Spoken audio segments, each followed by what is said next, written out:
বিষাক্ত ফেটি সাপ উদ্ধাৰ কৰিলে সৰ্প বিশেষজ্ঞ সৌৰভ বৰকাকতিয়ে।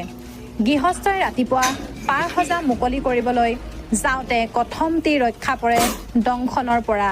তেজপুৰৰ ডেকাগাঁৱৰ নৱবৰাৰ ঘৰৰ পৰাই চৰাইৰ সজাত আজি কিছুদিনৰ পৰা এডাল বিষাক্ত ফেটি সাপ সোমাই বিচৰণ কৰি ফুৰিছিল। সেই সাপটো যোৱাকালি ২৭ ছেপ্টেম্বৰত নৱবৰাৰ ঘৰৰ পাৰ সজাত সোমাই থাকোঁতেই গৃহস্থই সজাটো বন্ধ কৰি থয়। গৃহস্থই আজি ৰাতিপুৱা পাৰ সজা মুকলি কৰিবলৈ যাওঁতে কথমটি ৰক্ষা পৰে দংশনৰ পৰা। উল্লেখ্য যে আজি ২৮ ছেপ্টেম্বৰৰ পৰা পুৱা গৃহস্থই পাৰ সজাৰ দুৱাৰ খুলিবলৈ গৈ সাপটোৰ উপস্থিতিৰ উমান পাই সৰ্প বিশেষজ্ঞ সৌৰভ বৰকাকতিলৈ ফোন কৰি খবৰ দিয়ে। খবৰৰ ভিত্তিত বৰকাকতিয়ে উক্ত স্থানত উপস্থিত হৈ সাপটো উদ্ধাৰ কৰি ভোমোৰাগুৰি বনাঞ্চলত মুকলি কৰি দিয়ে। উল্লেখযোগ্য যে ইয়াৰ পিছতে বৰকাকতি ডেকাৰ গাঁৱৰ স্থানীয় লোকসকলৰ লগত মত বিনিময় কৰি সৰ্প সম্পৰ্কে বিভিন্ন সজাগতামূলক বাৰ্তাও প্ৰেৰণ কৰে। সৰ্প বিশেষজ্ঞ সৌৰভজ্যোতি বৰকাকতি। তেজপুৰৰ পৰা ইনজামুল হক ৰিপৰ্ট, লখিমপুৰ লাইভ 24।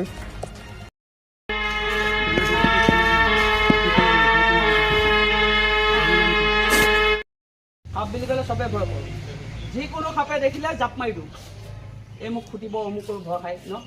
অসমত ১০০ প্ৰজাতিৰ সাপ আছে, তাৰ ভিতৰত ৭টা সাপহে বিষাক্ত।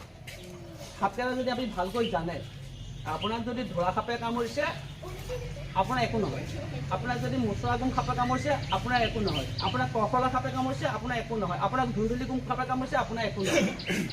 কিন্তু সেইকেইটা সাপে যদি আপুনি নজনাত, আপুনিতো সাপৰ বিষয়ে নাজানে, যেতিয়া সেইকেইটা সাপে কামুৰিব আপোনাৰ লগে লগে আপুনি নাৰ্ভাছ হ'ব।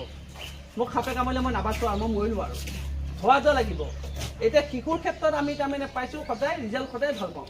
শিশু এটাই যদি সাপ এটা কামুৰে, সৰু শিশু এটাক যদি সাপ এটা কামুৰে, সি কি কৰে খেলি থাকে, সি গুৰুত্বই নিদিয়ে। যদি এটা ডাঙৰ মানুহ এজনীয়ে বাইদেউ আজি কেনেকুৱা ভয় খাই আছে, ইয়াক যদি কিবা কাৰণে সাপে কামোৰাহেঁতেন তেওঁ এনেই মৰি থাকিল। যিডাল সাপ বিষাক্ত নহ'ব পাৰে, অবিষাক্ত সাপে কামুৰিলে ঢুকাই থাকি মৃত্যু হৈ যাব, কাৰণ তেওঁৰ ভয়টো বেছি। এতিয়া আগতে তেনেকৈ সুবিধা আছে, আগতে মানুহে কি কৰিছে, সাপে ফুটাৰ লগে লগে জৰা ফুকালে গুচি যায়, বেজ বেজালি বিচাৰে।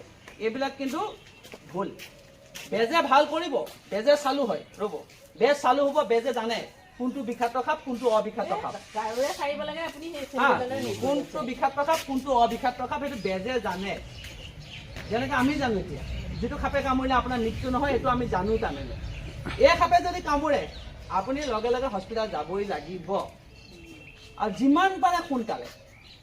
আৰু এটা কথা কাৰণে ভাল হৈছে, আগতে সেইটো সুবিধা নাছিলে। পিছে চৰকাৰে এতিয়া ভাল সুবিধা কৰিছে, অসমৰ প্ৰত্যেক গভৰ্ণমেণ্ট হস্পিটেলত ইয়াৰ ট্ৰিটমেণ্ট আছে। এতিয়া আপোনাক ই যদি কামুৰে, আপোনাক 15 মিনিটত ৰিপৰ্টটো দিব ডক্টৰে। 15 মিনিটত ৰিপৰ্ট দিব, আপোনাৰ ব্লাড টেষ্ট কৰিব, আপোনাৰ হাৰ্টবিট চাব।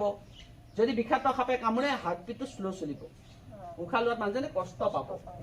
যদি ই কামুৰে তেতিয়া আপোনাৰ ব্লাডটো টেষ্ট কৰিব, 15 মিনিটত আপুনি গম পাই যাব আপোনাক বিষাক্ত সাপে কামুৰিছে নে অবিষাক্ত সাপে কামুৰিছে।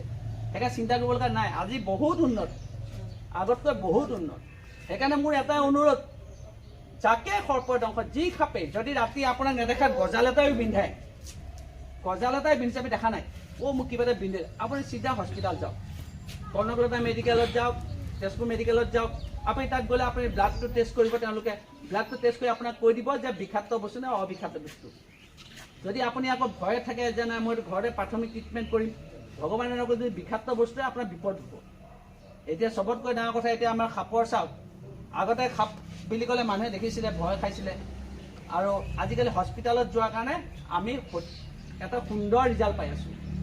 কাৰণ মই আপোনাৰ এতিয়া ইয়াত কোনোবাই জানিব, 2 বছৰ 3 মাহৰ বাচ্ছা এটা বিছনাচালী ডক্টৰে চিকিৎসা কৰি বচাইছে ৰিচেণ্টলি। তেজপুৰ মিছন হস্পিটেলত 8 মাহৰ বাচ্চাটো কিমান সৰু হ'ব, তাকো ফেটি সাপে কামুৰিছিলে, মাকৰ কোচত গাখীৰ